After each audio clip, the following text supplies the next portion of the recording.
পেঁয়াজি সোনা, আবার সোনাই পেঁয়াজ।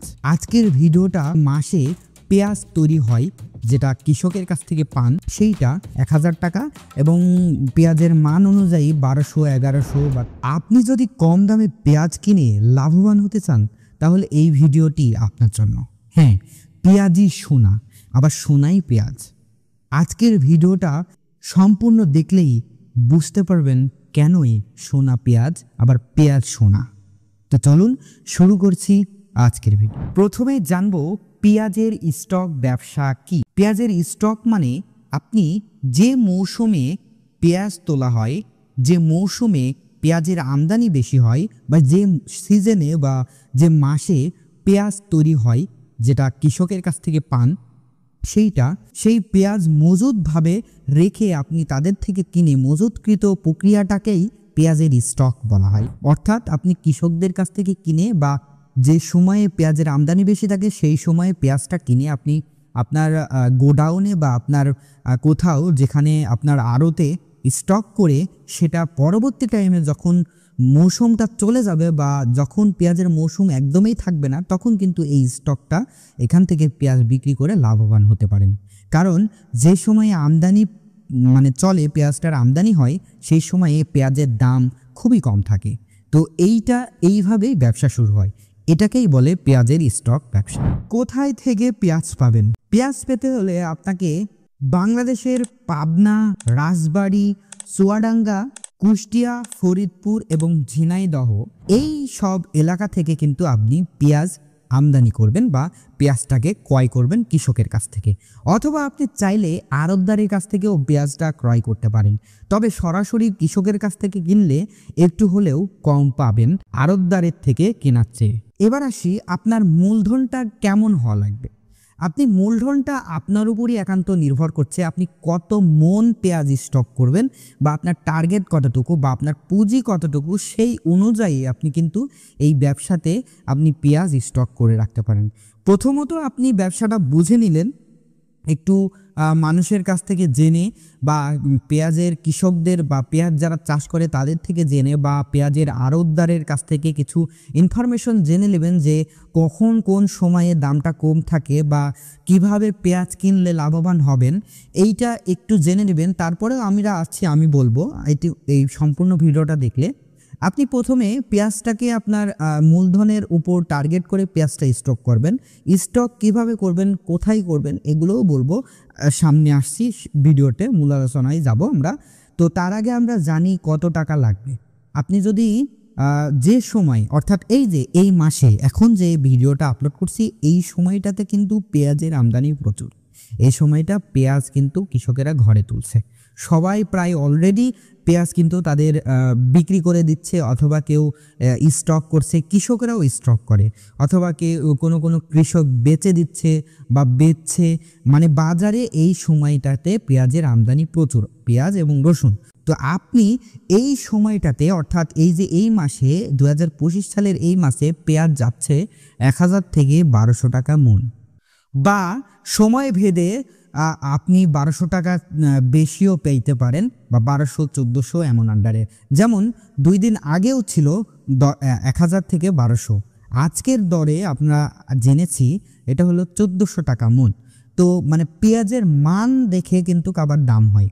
একদমই নর্মাল ছোট সাইজের পেঁয়াজগুলো কিন্তু 1000 টাকা এবং পেঁয়াজের মান অনুযায়ী 1200, 1100 বা 1300 বা 1400 এমন হয়। তো আজকের যে বাজারটা এটা হলো 1400 বা 1300 যাচ্ছে, আবার কোথাও 1200 রয়েছে। তো আপনি যদি এখানে 10,000 টাকা ইনভেস্ট করেন, অর্থাৎ 10,000 টাকা, একটা ক্যালকুলেশনের জন্য বলছি, এই 10,000 টাকাটা ইনভেস্ট করলে আপনি পেঁয়াজ পাবেন, যদি ভালো পেঁয়াজ হয় 9 মন বা 8 মন 7 মন। আর যদি 1400 টাকা মনের যদি আপনি পেঁয়াজ হন তাহলে 10,000 দিয়ে 7 মন বা 6 মন বা এরকম কিছু আমদানি করতে পারবেন বা স্টক করতে পারবেন। আর যদি ভালো মানের 1000 টাকা বা কম দামেই যদি কম দামি বা কম পরিমাণে যে ভালো হয়েছে পেঁয়াজগুলো সেগুলো স্টক করতে চান তাহলে 1000 টাকার মধ্যে পেয়ে যাবেন। আবার কোথাও বাজারে কিন্তু ভালো মানের পেঁয়াজগুলো 1000 থেকে 1200 টাকার আন্ডারে পেয়ে যাচ্ছেন। তো আপনি সম্পূর্ণ পেঁয়াজটা দেখে আপনার মূলধনের উপর নির্ভর করে আপনি কিন্তু পেঁয়াজ স্টক করবেন। আপনি 1 লাখ টাকা ইনভেস্ট করলে সেই অনুযায়ী বাজার অনুযায়ী ক্যালকুলেশন করে নেবেন কয় মণ পেঁয়াজ কিনবেন বা কয় মণ পেঁয়াজ কিনবেন, সেই অনুযায়ী আপনি টাকা ইনভেস্ট করুন। অর্থাৎ আপনার টার্গেট থাকলো আমি 20 মণ স্টকে রাখবো, তো 20 মণের জয় টাকা হয় 6 টাকা ইনভেস্ট করবেন, এমনভাবেও টার্গেট করতে পারেন। অথবা আপনি 1 লাখ টাকার উপরে কয় মণ হয় এই বেসিক্যাল হিসাব করেও কিন্তু আপনি স্টক করতে পারেন। তো এই হিসাব নিয়ে আপনি কিন্তু স্টক করতে হবে আপনার পেঁয়াজে। এবার আসি পেঁয়াজ সংরক্ষণ করব কিভাবে। এই পেঁয়াজ সংরক্ষণ বিভিন্ন মানুষ বিভিন্নভাবে করে। যেমন কেউ শুধুমাত্র ঢালাই করা মেঝেতে পেরে পেঁয়াজ সংগ্রহ করে, একটা গোডাউন তৈরি করে এবং গোডাউনের মধ্যে সরাসরি মেঝেতে, পাকা মেঝেতে আপনার কিন্তু পেঁয়াজটা ঢেলে দিয়ে খোলামেলা বা খোলা বাতাসে ঠান্ডা আবহাওয়ায় কিন্তু রেখে দেয়। অবশ্য এটাই করা উচিত, আপনার পেঁয়াজটাকে অবশ্যই বাতাস চলাচল করতে পারে, হালকা তাপ যেন পায়, এইগুলো ব্যবস্থা করলে কিন্তু পেঁয়াজটা সংরক্ষণ করতে পারবেন। সবচাইতে ভালো উপায় হয় কি জানেন? ঘরের চাতাল আছে, ঘরের চাতালের উপর মজবুত চাতাল, মানে লাইক আপনি চাতালটা তৈরি করবেন কিন্তু বেতের ওই যে চাতাল পাওয়া যায় ওই চাতাল না, আপনি মাচান করবেন। এক কথায় মাচাল মানেই চাতাল। মানে মাচাল করবেন কিভাবে? আপনি বাঁশের টুকরা দিয়ে, মানে বাঁশ ফাল্টা করে এই ধরনের, আপনি স্ক্রিনে দেখতে পাচ্ছেন এই ধরনের মাচান তৈরি করবেন এবং এই মাচানের উপর আপনি একটা সিমেন্টের যেসব বস্তাগুলো থাকে এই বস্তাগুলো দিয়ে একটা চট বানাবেন, অর্থাৎ উপরে পেড়ে দেবেন। পেড়ে দেওয়ার পরও ওরির ওপরে এই পেঁয়াজগুলো মানে কিনে নিয়ে এসে বা যেখান থেকেই আপনার জমিতে চাষ করেও এটা সংগ্রহ করতে পারেন, স্টক করতে পারেন, অথবা কিনে নিয়ে এসেও স্টক করতে পারেন। তো এই কিনে নিয়ে এসে ওখানে মেঝেতে আপনার চাতালে, তারপর আপনি সেখানে পেঁয়াজগুলো ঢেলে দিলেন। আর আরেকটা কথা এখানে সুবিধা আছে, এই চাতালে আপনি পেঁয়াজটা ঢাললে একটা সুবিধা আছে। কী ধরনের সুবিধা এখানে সংরক্ষণ করলে? সেটা হলো আপনি যখন নতুন পেঁয়াজ কিনবেন, যখন কৃষকদের কাছে হোক আর আড়তদারের কাছে হোক, ওই সময়েই তো কিনবেন যে সময় পেঁয়াজের আমদানি হয়, তখন ওই পেঁয়াজটা মাটি লেগে থাকে, কারণ মাটি থেকেই তো পেঁয়াজটা তোলা হয়। তো দেখবেন পেঁয়াজের উপরে প্রচুর মাটি রয়েছে। তো এই মাটিগুলো আবার কিন্তু পেঁয়াজ ধোয়া যায় না, পেঁয়াজ তো পানি দিয়ে ধোয়া যায় না, কারণ পানি দিয়ে পরিষ্কার করতে গেলে এই মাটিগুলো পেঁয়াজ কিন্তু পচে যাবে। তো এই পেঁয়াজটা কিভাবে আপনি চকচকা, ওই যে পেঁয়াজ সুন্দর আমরা বাজারে যেসব পেঁয়াজ দেখি চকচক করে, কোনো মাটি নেই, এগুলো কিভাবে হয়? ওরা কিন্তু রোদ্রে শুকিয়ে দেয়, রোদ্রে শুকানোর পরে ঘষা দেয়, এইভাবে হাতের তলাতে নিয়ে ঘষা দেয়, কোনো কিছুর বস্তার বা ওই যে সিমেন্টের বস্তার উপর ঘষা দেয়। তখন কিন্তু এই ঘষার ফলে ওই যে উপরের যে পেঁয়াজের যে চামড়াগুলো থাকে, ওই পেঁয়াজের খোসা, এক কথায় ওই খোসাগুলো পড়ে যায় এবং ফলে ওর সাথে যে মাটিগুলো থাকে সেগুলো তো শুকিয়ে যায়। আর শুকা জিনিস এভাবে ডলন মারলেই কিন্তু সেগুলো ঝুরঝুর করে পড়ে যায়।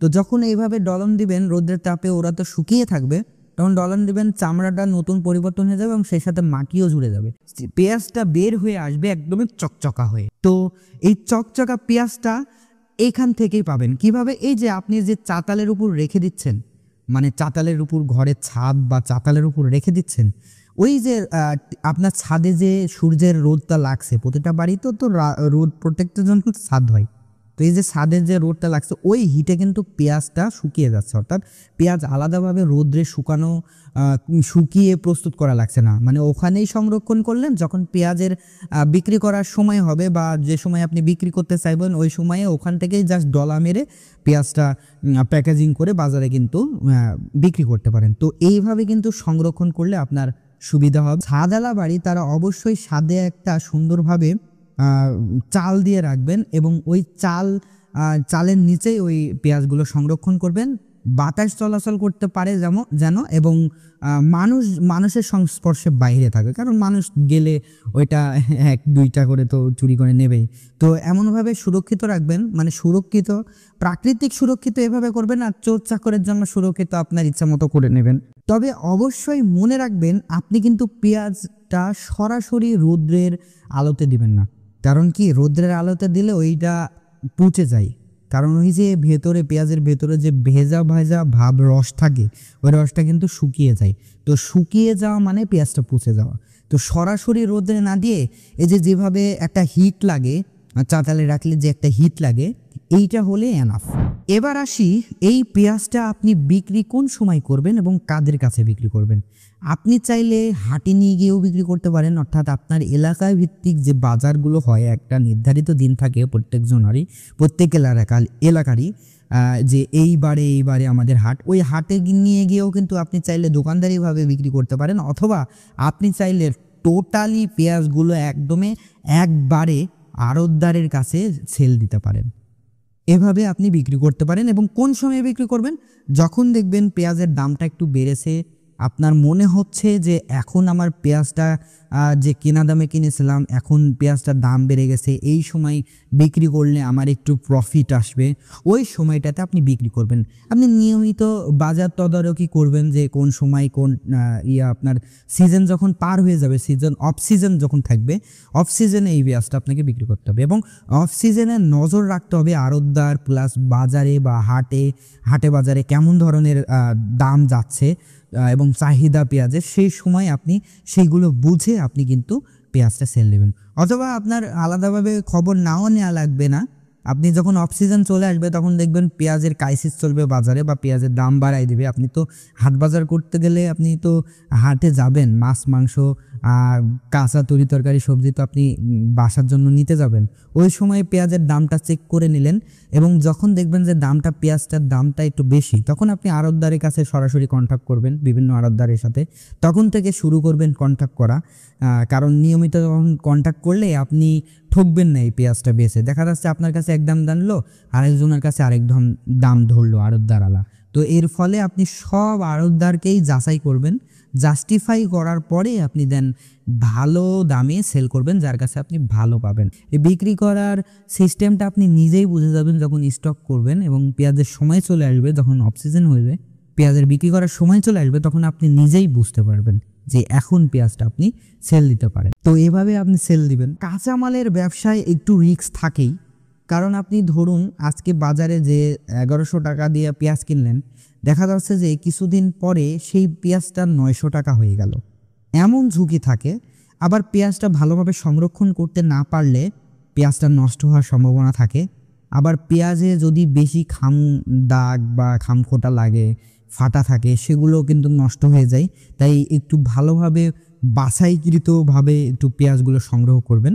আর আরেকটা কথা হলো, এই পেঁয়াজগুলো কখনোই রোদ্রে সরাসরি হিটে দিবেন না। আবার এমন জায়গায় রাখবেন না যেখানে আলো বাতাস কিছুই পৌঁছায় না, এমন জায়গাও রাখা যাবে না। হিট পড়লে সমস্যা নাই, বাতাস চলাচল করা লাগবে, বাতাস যাওয়া আসা করা লাগবে, এমন জায়গায়ও রাখতে হবে। আপনি বাতাস যাবে না এমন জায়গা, বদ্ধ জায়গাতেও রাখা যাবে না।